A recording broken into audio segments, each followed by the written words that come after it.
जय हिंद दोस्तों। आज की वीडियो में हम आपको बताएंगे वार्षिक परीक्षा 2023 कक्षा 10वीं सामान्य विज्ञान का पेपर।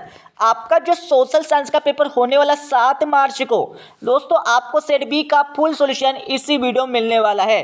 ये पेपर आपकी परीक्षा में हिंदी एंड इंग्लिश वर्जन में आने वाला है। इस पेपर में टोटल यहाँ पर 23 क्वेश्चन पूछे जाने वाले और इस पेपर का पूर्णांक होने वाला 75 अंकों का और यहाँ पर समय होने वाला 3 घंटे का। सबसे पहले आपको यहाँ पर कुछ निर्देश दिए हुए, इन निर्देश को आपको अच्छे से पढ़ लेना है। इनको पढ़ने के बाद यहाँ पर कुछ इंग्लिश में भी यहाँ पर आपको निर्देश दिए हुए, ठीक है। और यहाँ पर पहला क्वेश्चन आपका पूछा सही विकल्प चुनकर लिखिए। ये आपकी परीक्षा में 6 नंबर के सही विकल्प पूछे जाने वाले। तो आपका पहला सही विकल्प पूछा है बांधों को आधुनिक भारत का मंदिर किसने कहा। इसका उत्तर लगा लीजिए। इसमें आपका यहाँ पर स वाला इसका राइट आंसर आ जाएगा पंडित जवाहरलाल नेहरू। तो यहाँ पर दोस्तों सी वाला इसका राइट आंसर लगा लीजिए। अब आपका यहाँ पर दूसरा यहाँ पर सही विकल्प पूछा है निम्नलिखित में से कौन सी रबी की फसल है। तो इसमें आपका राइट आंसर यहाँ पर आ जाएगा द वाला गेहूं, ठीक है। उसके बाद दोस्तों आपका यहाँ पर तीसरा यहाँ पर सही विकल्प पूछा है जब फ्रांस सीखता है तो बाकी यूरोप को सर्दी जुकाम हो जाता है। यह कथन है, यह कथन किसका है आपको बताना है। तो इसमें राइट आंसर लगा लीजिए। इसमें आपका ब वाला इसका राइट आंसर आ जाएगा, ठीक है। उसके बाद आपका यहाँ पर चौथा यहाँ पर सही विकल्प पूछा है साइमन कमीशन भारत कब आया था। इसका उत्तर लगा लीजिए। इसमें आपका स वाला इसका राइट आंसर आ जाएगा 1928। अब आपका यहाँ पर पांचवा पर सही विकल्प देख लीजिए यूरोपीय मुख्य संघ का मुख्यालय कहाँ स्थित है। इसको तो लगा लीजिए। इसमें आपका द वाला इसका राइट आंसर आ जाएगा बेल्जियम। यहाँ पर डी वाला इसका राइट आंसर लगा लीजिए, ठीक है।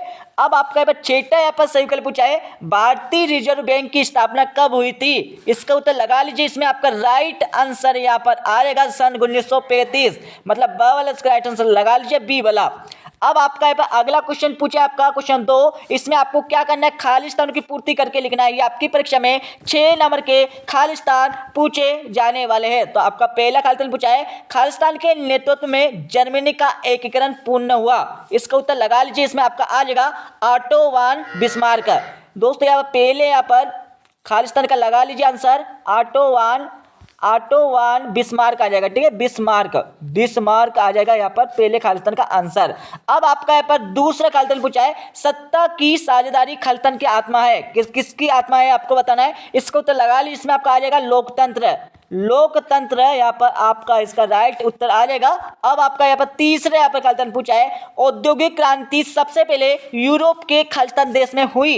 इसको तो लगा लीजिए। तो किस देश में हुई थी। तो यहाँ पर इसका आंसर आ जाएगा यहाँ पर तीसरे खालिस्तान में लगा लीजिए इंग्लैंड दोस्तों। इसमें आपका यहाँ पर तीसरे खालिस्तान का उत्तर आ जाएगा।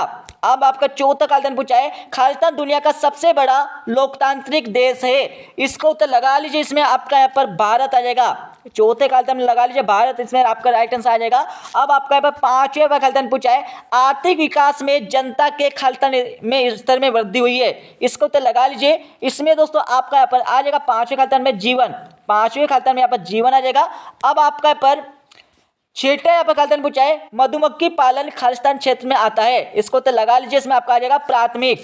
इसमें आपका प्राथमिक क्षेत्र आ जाएगा, ठीक है। प्राथमिक इसमें आपका राइट आंसर आ जाएगा। अब आपका क्वेश्चन 3 में आपको क्या करना है सही जोड़ी का मिलान करना है। तो यहाँ पर फटाफट यहाँ पर सही जोड़ी का मिलान कर लीजिएगा। तो रोलेट एक्ट कब पारित हुआ था। तो 1919 आ जाएगा, ठीक है। अगला आपका देख लीजिए भारत में वैश्वीकरण कब लागू हुआ। इसमें आ जाएगा आपका 1991 आ जाएगा। अगला आपका देख लीजिए निजी क्षेत्र में कौन आता है।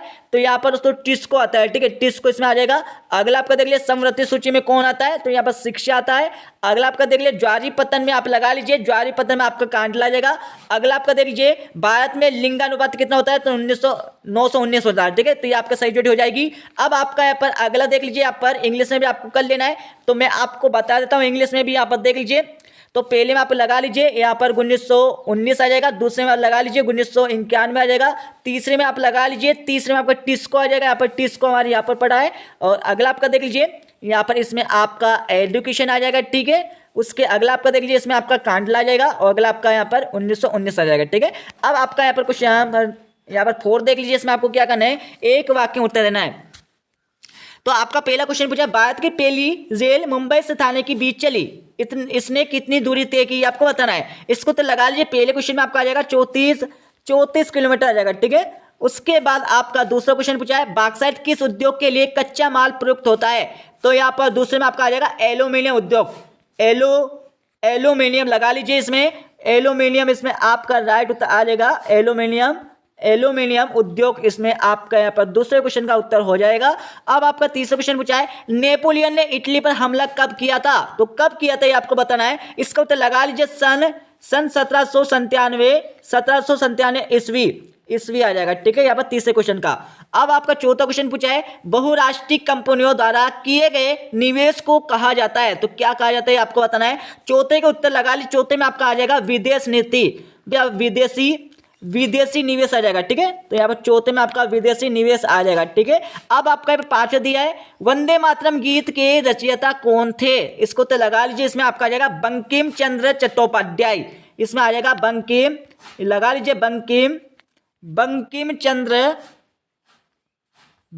चंद्र चट्टोपाध्याय लगा लीजिए इसका उत्तर। ठीक है, चट्टोपाध्याय इसका उत्तर आपका हो जाएगा। ठीक है, अब आपका यहाँ पर छठा क्वेश्चन पूछा है, रंगभेद क्या है? रंगभेद क्या है इसका उत्तर आपको लगा लेना है, मतलब रंग या नस्ल के आधार पर भेदभाव। इसका उत्तर आपको मिल जाएगा इस वीडियो के लास्ट में, चिंता ना करिए।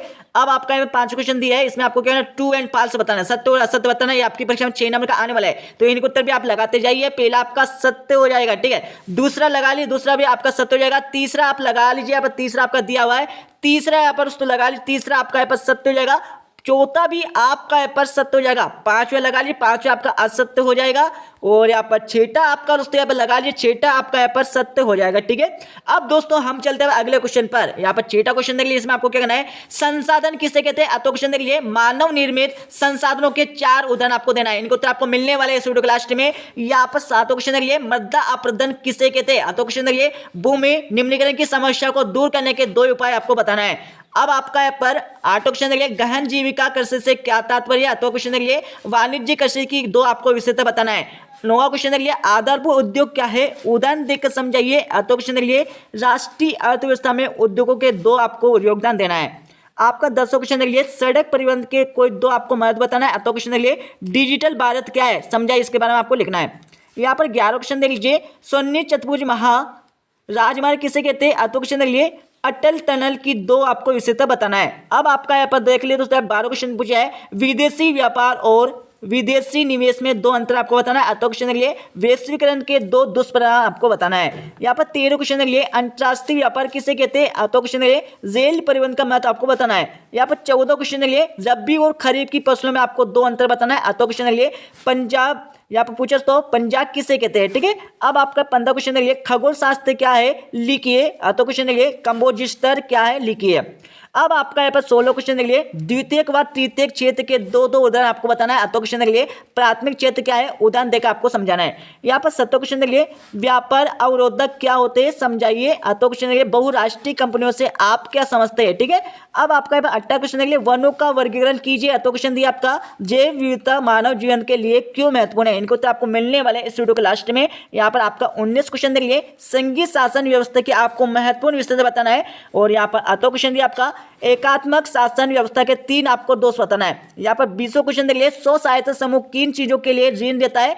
तो क्वेश्चन देख लीजिए, औपचारिक एवं अनौपचारिक क्षेत्र के ऋण में कोई 3 आपको अंतर बताना है। यहाँ पर 21 क्वेश्चन देख लीजिए, जलियांवाला बाग हत्याकांड क्या था? समझाइए। तो क्वेश्चन देख लीजिए, असहयोग आंदोलन के कोई 4 कारणों को आपको बताना है।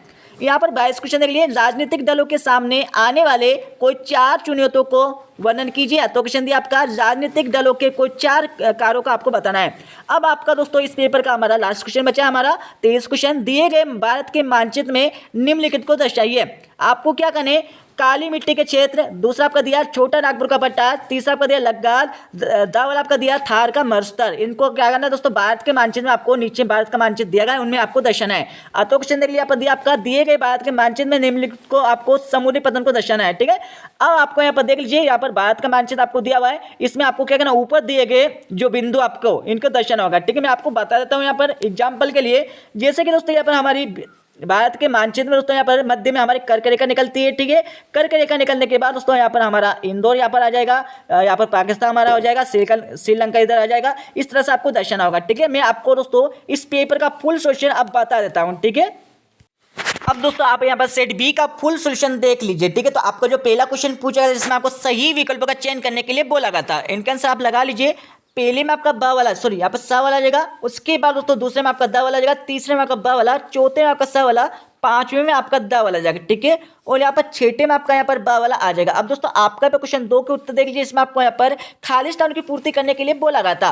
तो पहले में आपको ऑटो वन बिस्मार्क आ जाएगा, दूसरे में आपका लोकतंत्र, तीसरे में आपका इंग्लैंड, चौथे में आपका भारत, पांचवें में आपका जनसंख्या, छठे में आपका प्राथमिक आ जाएगा। ठीक है, अब आपका दोस्तों यहाँ पर क्वेश्चन 3 का आंसर देख लीजिए, इसमें आपको यहाँ पर सही जोड़ी का मिलान करने के लिए बोला गया था। तो यहाँ पर सही जोड़ी का आपको मिलान दिया हुआ है। अब आपका यहाँ पर क्वेश्चन 4 का आंसर लगा लीजिए, जिसमें आपको यहाँ पर एक शब्द अथवा एक वाक्य उत्तर लिखने के लिए बोला गया था। इनका आंसर आपको दिए हुए, अच्छे से याद कर लीजिएगा। अब आपका क्वेश्चन 5 देख लीजिए, जिसमें आपको सत्य और असत्य बताना था। तो यहाँ पर सत्य असत्य का आंसर देख लीजिए, यहाँ पर आपको दिए हुए दोस्तों मैं आपको बताना चाहता हूं, जो आपका 5वां क्वेश्चन दोस्तों ये आपका असत्य हो जाएगा। ठीक है, उसके बाद दोस्तों आपका यहाँ पर देख लीजिए, यहाँ पर क्वेश्चन 6 का आंसर देख लीजिए। मैं आपको इनका आंसर अच्छे से बताऊंगा, जिससे आप इनके आंसर का यहाँ पर स्क्रीनशॉट ले पाएंगे। तो यहाँ पर 6ठे क्वेश्चन का आंसर हो जाएगा आपका, अच्छे से देख लीजिएगा। उसके बाद आपका यहाँ पर 7वां क्वेश्चन आंसर यहाँ पर हो जाएगा। 7वें के बाद आपका यहाँ पर 7वें क्वेश्चन का यहाँ पर 8वें वाले का उत्तर देख लिया, यहाँ पर दिया आपको। उसके बाद आपका यहाँ पर 8वें क्वेश्चन का यहाँ पर 8वें वाले का आंसर भी आपको देखने को मिल जाएगा। यहाँ पर 9वें क्वेश्चन का आंसर देख लीजिए, यहाँ पर 9वें क्वेश्चन का आंसर आपको यहाँ से मिल जाएगा। 9वें के बाद दोस्तों आपका यहाँ पर 10वें क्वेश्चन का आंसर देख लीजिए, यहाँ पर 10वें क्वेश्चन का आंसर आपको मिल जाएगा। 10वें के बाद आपका यहाँ पर 11वें क्वेश्चन का आंसर मिल जाएगा। 11वें के बाद दोस्तों आपका यहाँ पर 12वें क्वेश्चन का आंसर देख लिया, यहाँ पर मिल जाएगा आपको। 12वें के बाद आपका यहाँ पर 12वें क्वेश्चन का यहाँ पर 8वें वाले का आंसर आपको देखने को मिल जाएगा। अब आपका 13वें क्वेश्चन का आंसर देख लीजिए, आपको दोनों का आंसर यहाँ पर देखने को मिल जाएंगे, अच्छे से याद कर लीजिए। यहाँ पर 14वें क्वेश्चन का आंसर आपको मिल जाएगा। 14वें के बाद दोस्तों आपका पर 15वें क्वेश्चन का यहाँ पर 14वें क्वेश्चन का यहाँ पर 8वें वाले का आंसर देख लीजिए, यहाँ पर दिया आपको। ठीक है, यहाँ पर 15वें क्वेश्चन का आंसर भी आपको देखने को मिल जाएगा। 15 के बाद आपका दोस्तों 16वें क्वेश्चन का आंसर लगा लीजिए। 16वें क्वेश्चन का आंसर भी आपको देखने को यहाँ से मिल जाएगा। ठीक है, अच्छे से याद कर लीजिए। 16 के बाद आपका यहाँ पर 17वें क्वेश्चन का आंसर देख लीजिए, यहाँ पर 17वें क्वेश्चन का आंसर आपको हो जाएगा। 17 के बाद आपका यहाँ पर 18 क्वेश्चन का आंसर लगा लीजिए, यहाँ पर 18 क्वेश्चन का आंसर आपका हो जाएगा। 18 के बाद आपका यहाँ पर 19वें क्वेश्चन का आंसर लगा लीजिए, यहाँ पर 19वें क्वेश्चन का आंसर आपका हो जाएगा। 19 के बाद आपका यहाँ पर 19वें क्वेश्चन का यहाँ पर 8वें वाला का आंसर भी आपको देखने को मिल जाएगा। ठीक है, यहाँ पर आपका दोस्तों 20वें क्वेश्चन का आंसर लगा लीजिए, यहाँ पर 20वें क्वेश्चन का आंसर आपको हो जाएगा। 20वें के बाद आपका यहाँ पर 21वें यहाँ पर क्वेश्चन का आंसर लगा लीजिए, यहाँ पर 21वें क्वेश्चन का आंसर हो जाएगा। 21 के बाद आपका यहाँ पर दोस्तों यहाँ पर देख लीजिए 22 क्वेश्चन का आंसर आपको दिया हुआ, अच्छे से याद कर लीजिए। 22 के बाद दोस्तों आपका यहाँ पर 22वें क्वेश्चन का यहाँ पर 8वें वाला का आंसर भी आपको देखने को मिल जाएगा। ठीक है, उसके बाद दोस्तों आपका यहाँ पर 23वें क्वेश्चन का यहाँ पर आंसर देख लीजिए, जिसमें आपको भारत के मानचित्र में आपको जो क्वेश्चन में दे गए थे उनको आपको दर्शाने के लिए बोला गया था। यहाँ पर इस तरह से आपको दर्शाना है। ठीक है, तो मिलते हैं अगले वीडियो में, जब तक जय हिंद, वंदे मातरम।